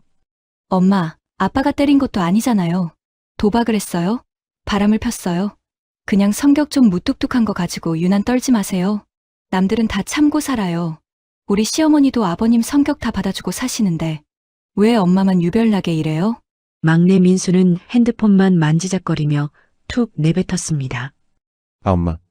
그냥 좀 참아요. 얼마나 더 산다고 그래요. 나중에 유산 문제 복잡해지게. 와장창 영심의 억장이 무너져 내리는 소리가 들리는 듯 했습니다. 40년을 뼈 빠지게 키운 자식들에게 엄마는 사람이 아니었습니다. 그저 집안의 평화를 위해, 자기들 체면을 위해, 그리고 나중에 물려받을 유산을 위해 그 자리에 박제되어 있어야 하는 각오일 뿐이었죠. 영심은 쓸쓸하게 웃었습니다. 40년을 바쳐 키워놓은 자식들 입에서 엄마의 행복이라는 단어는 단 한 번도 나오지 않았습니다. 지연아, 너는 내 엄마가 웃으며 사는 게 중요하니? 내 친구들 앞에서 당당한 게 중요하니? 지연이 입술을 깨물었습니다. 그게 아니라 남들 다 그렇게 산다니까요. 평범한 게 제일 좋은 거잖아요. 평범하게. 그래, 평범하게 살았지. 아플 때도 내 아빠 국 끓이고, 손목에 파스 붙이고, 내들 뒷바라지 하면서. 그런데 말이야, 40년 동안 내 아빠는 내가 아픈지, 내가 뭘 좋아하는지 단 한 번도 궁금해하지 않았어. 나는 이 집에서 숨쉬는 가구였고, 밥 차리는 기계였어. 수고했다는 말 한마디 들어보지 못한 유령이었다고. 나도 사람이야. 이제 나도 나로 살고 싶어. 60해를 넘게 살면서 한 번도 최영심으로 산 적이 없어. 이제라도 내 이름으로 된 방에서 내가 먹고 싶은 국 끓여 먹으며 조용히 살고 싶어. 그게 그렇게 너희한테 큰 잘못이니? 지연은 아무 말도 하지 못하고 고개를 떨궜습니다. 40년간 당연하게 누려왔던 엄마의 희생이 사실은 깎여나가는 촛불이었다는 사실을 자식들은 끝내 인정하고 싶지 않은 모양이었습니다. 영심은 떨리는 손을 무릎 사이에 감췄습니다. 자식이라는 이름의 족쇄를 끊어내는 것이 남편을 떠나는 것보다 더 아팠지만 그녀는 처음으로 자신을 위해 현관문을 바라보았습니다. 이미 결정했어. 다음 주에 변호사 만나러 갈 거야. 엄마, 제발 다시 생각해 주세요. 이혼하면 안 돼요. 왜 안 돼? 그게 우리 가족이잖아요. 가족은 함께 살아야죠. 영심이 웃었습니다. 가족. 너희에게 가족이 뭔데? 가족은 서로 돕고 사는 거죠. 영심은 고개를 저었습니다. 너희는 나를 도운 적이 없어. 너희도 내 아빠처럼 나를 당연하게 여겼어. 지연이 항변했습니다. 엄마, 우리가 언제? 영심이 지연의 말을 끊었어요. 지연아, 내 생일날 내가 전화했을 때 뭐라고 했어? 학원비 보내달라고 했지. 태수야, 민수야, 너희는 문자 한 줄로 끝냈지. 그게 가족이니? 세 자식은 아무 말도 하지 못했습니다. 영심이 계속 말했어요. 너희는 엄마가 필요할 때만 찾아. 돈 필요할 때, 애 봐달라고 할 때. 그 외에는 엄마가 어떻게 사는지 관심도 없었어. 태수가 목소리를 높였습니다. 엄마, 그래도 이혼까지는 아니잖아요. 그냥 참고 사세요. 얼마 안 남았잖아요. 영심은 태수를 똑바로 봤습니다. 얼마 안 남았어? 나보고 죽을 때까지 참고 살라고? 태수가 당황해서 말했습니다. 그게 아니라 바로 그거야. 영심의 목소리는 차갑고 단호했습니다. 너희는 내가 참으면 된다고 생각해. 내 아빠도 그렇게 생각하고, 엄마니까, 아내니까 참아야 한다고. 영심은 세 자식을 차례로 봤습니다. 너희 체면 때문에 내 남은 인생을 지옥에 둘 순 없어. 너희도 똑같아. 너희 아빠랑. 태수가 한숨을 쉬며 말했습니다. 엄마, 이러시면 우리 어떡해요? 주변에서 뭐라고 할지. 영심은 벌떡 일어났습니다. 가슴을 치며 목소리가 갈라지는 걸 느꼈어요. 나가! 세 자식이 놀라서 영심을 봤습니다. 엄마, 나가라고! 영심의 목소리는 떨렸습니다. 눈물이 주르르 흘러내렸어요. 가슴을 한 번 더 쳤죠. 너희 체면만 생각하는 거면 더 이상 할 말 없어! 영심은 오열했습니다. 몸이 흔들렸어요. 40년 동안 엄마로 살아온 세월이 자식들에게 배신당한 아픔이 한꺼번에 터져나왔습니다. 나도 너희 엄마이기 전에 사람이야. 영심은 현관문을 열었습니다. 손이 떨려서 문손잡이를 제대로 잡을 수가 없었어요. 나가! 제발! 나가줘! 세 자식은 어쩔 수 없이 일어났습니다. 혼자 남은 거실에서 영심은 바닥에 주저앉아 울었습니다. 가슴이 찢어지는 것 같았어요. 자식들마저 자신의 편이 아니었습니다. 하지만 영심은 알았어요. 이게 현실이라는 걸. 가족은 영심을 가두는 감옥이었습니다. 그리고 이제 그 감옥에서 나가야 했어요. 자식들이 간 그날 밤 만석은 집에 들어오지 않았습니다. 영심은 혼자 거실에 앉아 있었어요. 텅 빈 집이 이상하게 편안했죠. 다음 날 아침 만석이 술에 취한 채로 돌아왔습니다. 비틀거리며 집에 들어와 소파에 털썩 앉았어요. 당신 때문에 애들이 나한테 전화했어. 엄마 좀 말려달라고. 내가 얼마나 창피한지 알아? 영심은 주방에서 물을 마시고 있었습니다. 대답하지 않았어요. 이러면 안 돼. 우리 그냥 살자. 응? 내가 잘못했어.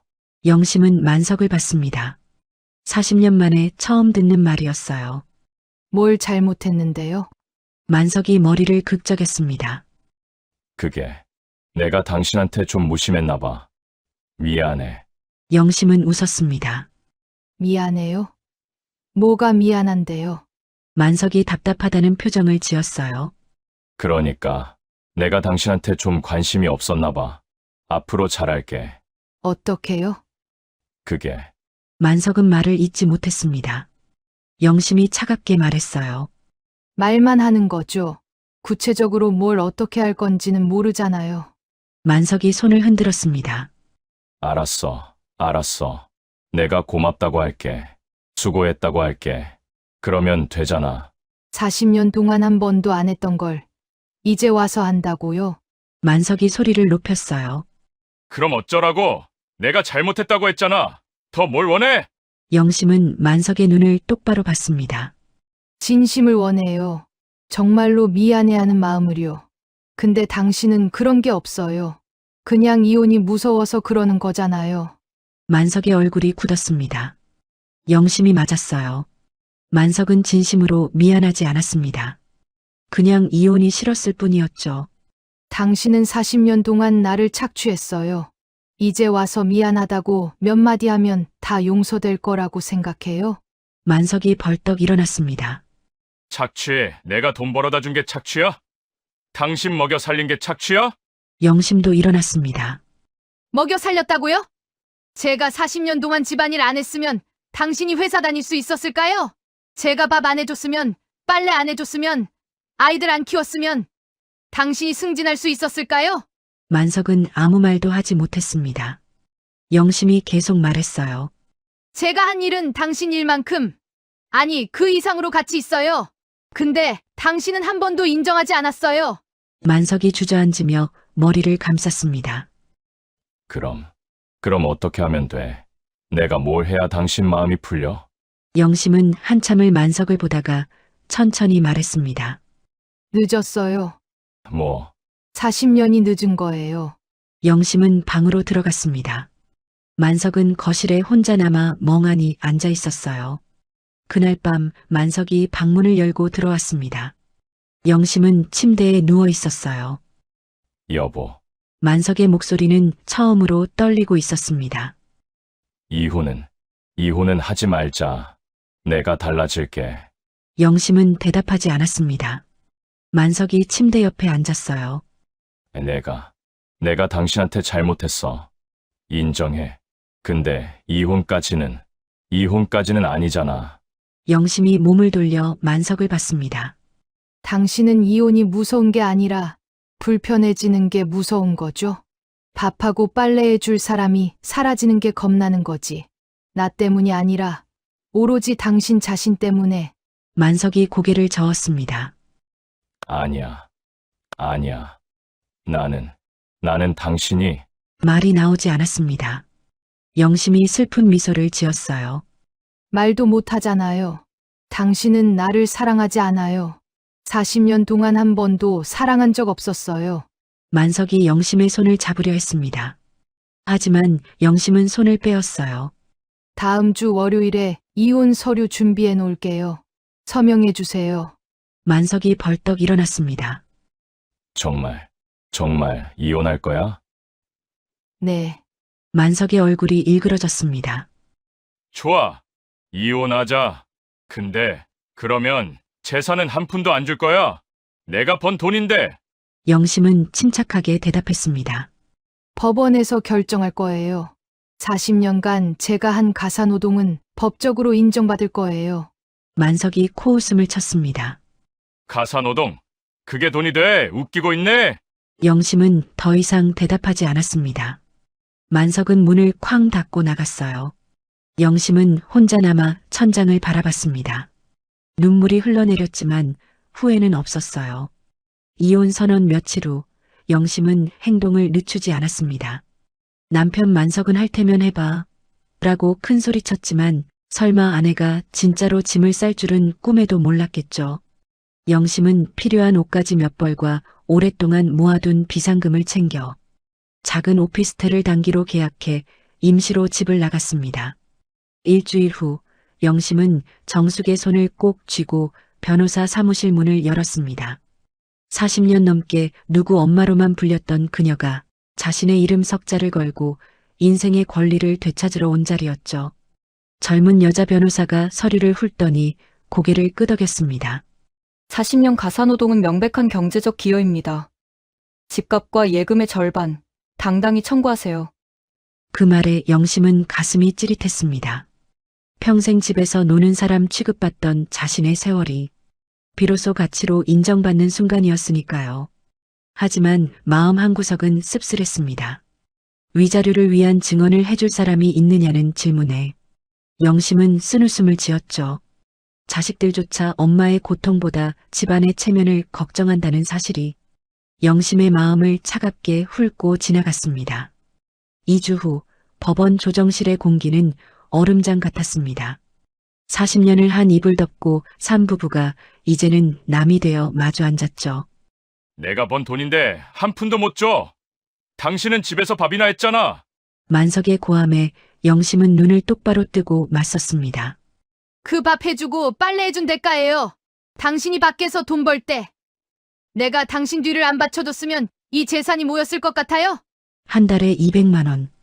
만석은 그게 큰 은혜인 줄 알았습니다.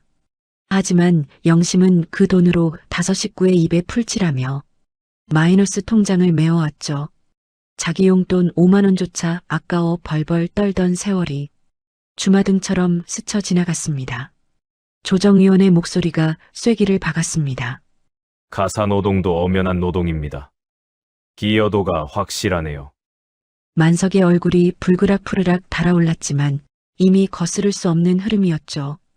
오피스텔로 돌아오니 딸 지연이 눈이 퉁퉁 부은 채 와 있었습니다. 며칠간 아빠 수발을 들다 질려버린 지연이 영심의 손을 잡으며 울먹였어요. 엄마, 미안해. 엄마가 도망칠 만했네. 나 일주일도 못하겠는데 엄마는 40년을 어떻게 버텼어? 지연의 참에는 영심에 맺힌 응어리를 조금이나마 녹여주었습니다.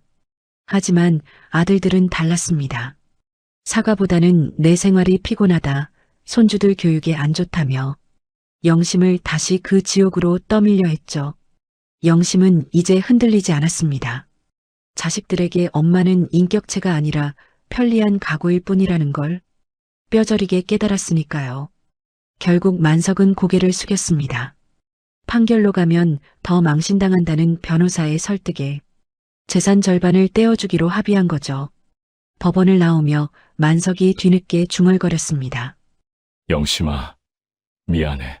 너무 늦게 알았어. 그의 눈물 섞인 사과에 영심은 옅게 미소 지었습니다. 네, 이제라도 아셨으니 다행이네요. 잘 사세요. 그 짧은 한마디를 끝으로 영심은 뒤돌아보지 않고 정숙에게 걸어갔습니다. 영심아, 정숙이 달려와 영심을 안아주었어요. 고생했어. 정말 고생했어. 영심은 정숙의 품에서 울었습니다. 하지만 이번 눈물은 슬픔만은 아니었어요.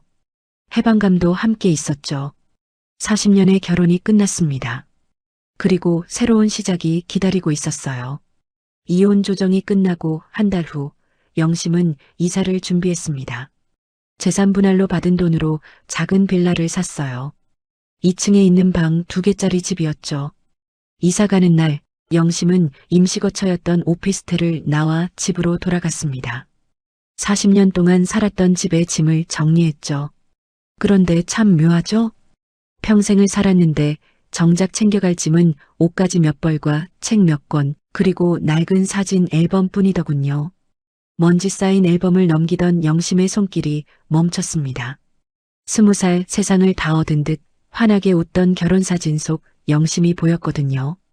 그때는 그 웃음 뒤에 40년의 인내가 기다리고 있을 줄은 꿈에도 몰랐을 겁니다.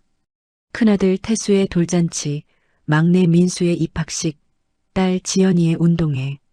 모든 사진 속 영심은 늘 웃고 있었지만 자세히 보니 풍경은 늘 똑같았습니다.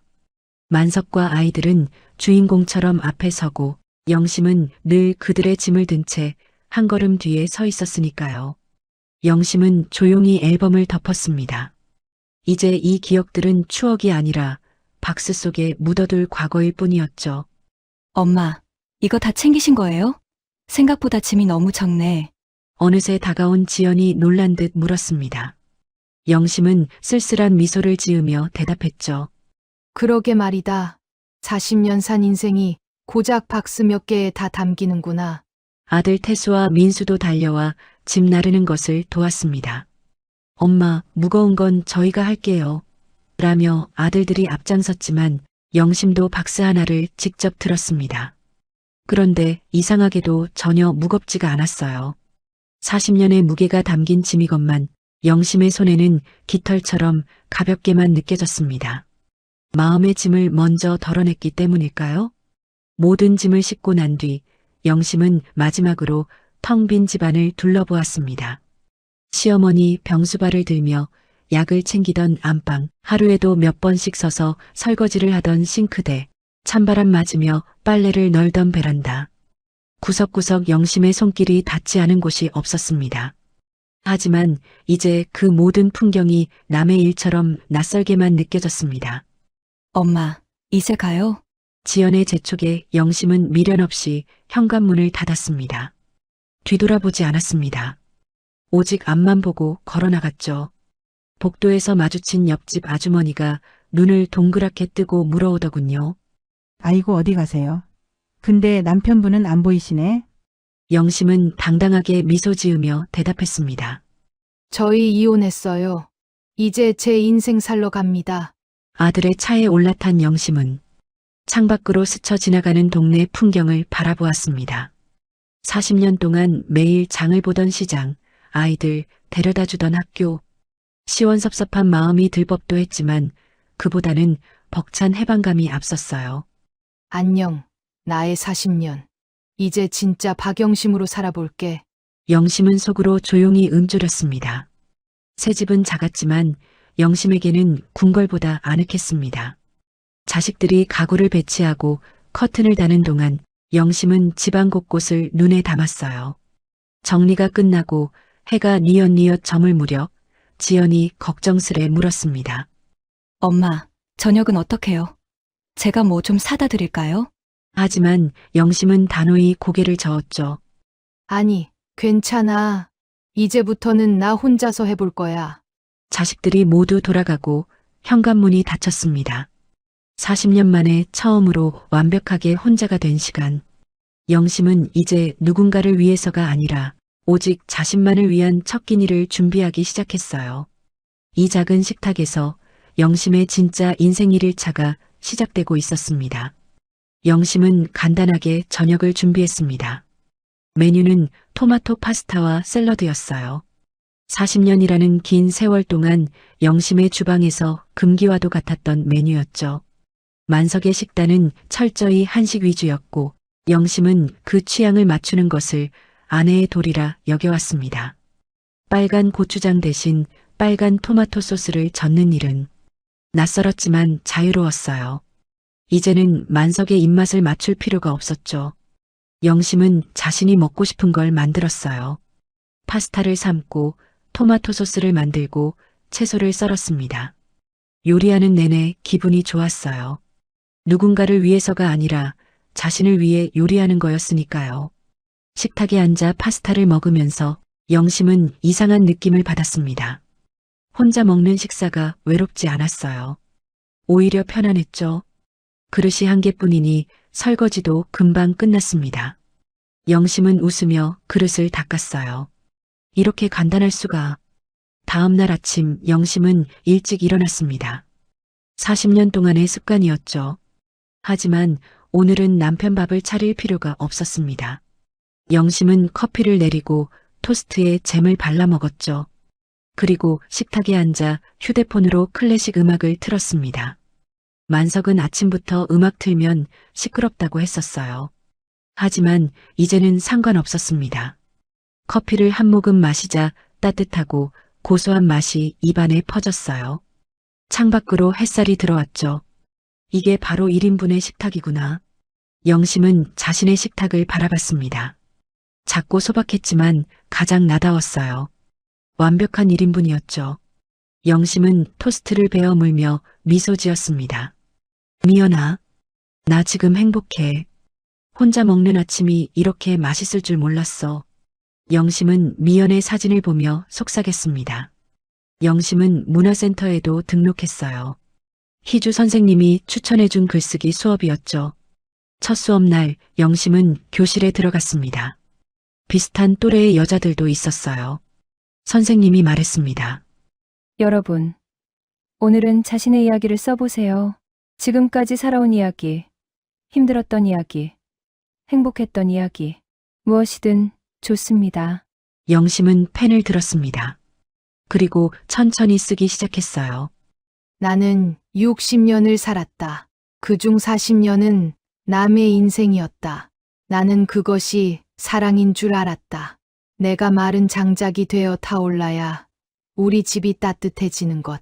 그것이 행복인 줄로만 믿고 살았다. 영심은 자신의 이야기를 썼습니다.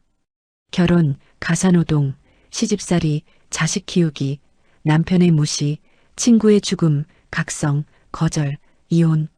모든 것을 글로 풀어냈어요. 쓰면서 눈물이 났습니다. 하지만 슬픈 눈물이 아니었어요. 치유의 눈물이었죠. 1년이 지났습니다. 영심은 이제 완전히 새로운 삶에 적응했어요. 혼자 사는 게 외롭지 않았습니다. 오히려 자유로웠죠. 자식들과의 관계도 좋아졌습니다. 지연은 자주 찾아와 영심과 차를 마셨어요. 태수와 민수도 가끔 전화해서 안부를 물었죠. 엄마, 요즘 어떻게 지내세요? 태수가 전화로 물었습니다. 잘 지내. 문화센터도 다니고 상담소에서 봉사도 하고. 엄마 목소리가 밝아지신 것 같아요. 그래. 엄마도 그렇게 느껴. 태수가 잠시 침묵하다가 말했습니다. 엄마, 제가 잘못 생각했어요. 아빠는 좀 힘드시겠지만 엄마 이혼한 거 잘하신 것 같아요. 영심은 눈물이 났습니다. 고마워, 태수야. 엄마 행복하시니까 저도 좋아요. 아빠는 아직도 혼자 사는 게 힘든가 봐요. 그래? 네. 요즘 우리한테 자주 전화해요. 밥솥 작동법을 몰라서 밥을 다 태웠다느니, 빨래에서 쉰내가 나서 입을 옷이 없다느니 아주 죽는 소리를 하세요. 근데 엄마, 아빠가 그러는 거 들으니까 엄마가 얼마나 고생하셨는지 알겠더라고요. 영심은 쓸쓸하게 웃었습니다. 아빠도 이제 배우실 거야. 혼자 사는 법을. 어느 봄날 영심은 카페 창가에 앉아 있었습니다. 따뜻한 햇살이 비치고 창밖으로 벚꽃이 흩날렸어요. 영심은 가방에서 새로 산 다이어리를 꺼냈습니다. 표지가 예쁜 하늘색 다이어리였죠. 영심은 펜을 들고 첫 페이지를 펼쳤습니다. 그리고 천천히 꾹꾹 눌러쓰기 시작했어요. 박영심. 세 글자를 쓰는데 손에 힘이 들어갔습니다. 60년을 살면서 이렇게 자신의 이름을 또렷하게 써본 적이 있었던가 싶었어요. 늘 누군가의 아내, 누구누구 엄마로 불렸을 뿐이었죠. 하지만 이제는 달랐습니다. 영심은 박영심이었어요. 영심은 다음 페이지를 넘기고 글을 쓰기 시작했습니다. 이혼은 마침표가 아니라 내 인생의 문장을 다시 쓰기 시작하는 쉼표였다. 나는 이제 누군가의 아내도 엄마도 아닌 박영심으로 늙어갈 것이다. 60년을 살아서 처음으로 나는 나와 가장 친한 친구가 되었다. 영심은 다이어리를 덮고 커피를 한 모금 마셨습니다. 따뜻했어요. 미연아, 영심은 창밖을 보며 속삭였습니다. 나 지금 행복해. 늦었지만 드디어 나를 찾았어. 너도 이렇게 살았으면 좋았을 텐데. 벚꽃잎 하나가 창문에 붙었다가 날아갔습니다. 마치 미연이 대답하는 것처럼요. 괜찮아, 영심아. 너라도 행복하게 살아. 그게 나한테 주는 최고의 선물이야. 영심은 눈물이 났습니다. 하지만 슬픈 눈물이 아니었어요. 감사의 눈물이었죠. 정숙이 카페에 들어왔습니다. 영심아 기다렸어? 아니, 방금 왔어. 두 친구는 마주 앉아 커피를 마셨습니다. 40년 동안 함께 울고 웃었던 친구였죠. 영심아, 너 요즘 정말 좋아 보여. 그래? 나도 그렇게 느껴. 영심은 정숙의 손을 꼭 잡았습니다. 고마워, 정수가. 내가 없었으면 못했을 거야. 두 친구는 창밖을 보며 웃었습니다. 봄 햇살이 따뜻했어요. 영심은 생각했습니다. 인생은 60부터 저무는 게 아니었어요. 오히려 지금부터가 진짜 시작일지도 모른다고 생각했죠. 지난 40년 누군가의 온기를 위해 기꺼이 땔감이 되는 삶을 살았지만 이제 영심은 자신만의 작은 불을 지폈습니다. 비록 작고 희미할지라도 오직 자신만을 위해 타오르는 따스한 불꽃이었어요. 카페 창가에 앉아 흩날리는 벚꽃을 바라보며 영심은 생각했습니다. 삶도 저 꽃잎처럼 찰나이기에 이토록 아름다운 것이라고. 영심은 다시 다이어리를 펼쳤습니다. 표지 안쪽에 또박또박 쓰인 이름이 보였어요. 박영심. 영심은 그 세 글자를 손가락으로 쓰다듬었습니다. 그때 영심은 문득 휴대폰을 꺼냈어요. 영심의 메신저 프로필 사진은 지난 몇 년 동안 늘 똑같았습니다. 등산 가서 찍은 풍경 사진이거나 손자들의 돌잔치 사진이었죠. 정작 영심 자신의 얼굴은 어디에도 없었습니다. 영심은 카메라를 켰습니다. 그리고 화면을 자신 쪽으로 돌렸어요. 셀카라는 걸 찍어본 게 언제인지 기억도 나지 않았습니다. 화면 속에 벚꽃을 배경으로 앉아있는 여자가 보였죠. 눈가에는 주름이 있고 머리에는 흰 눈이 내렸지만 입가에는 편안한 미소가 걸려 있었어요. 40년 동안 본 적 없는 가장 환한 얼굴이었습니다. 영심아, 뭐해? 정숙이 물었습니다. 영심은 쑥스러운 듯 웃으며 말했어요. 내 사진 좀 찍어보려고. 영심은 화면 속에 자신과 눈을 맞췄습니다. 그리고 셔터를 눌렀어요. 찰칵. 화면에 벚꽃과 함께 활짝 웃는 영심의 얼굴이 담겼습니다. 영심은 그 사진을 한참 동안 들여다봤어요. 참 좋아 보였습니다. 영심은 그 자리에서 바로 프로필 사진을 바꿨습니다. 손주 사진도 풍경 사진도 아닌 바로 박영심 자신의 얼굴로요. 그리고 상태 메시지 한 줄을 적어 넣었습니다. 박영심, 봄날을 걷다. 영심은 휴대폰을 내려놓고 정숙을 보며 환하게 웃었습니다. 정수가, 나 어때? 예뻐. 20대 때보다 훨씬 더 예뻐, 영심아.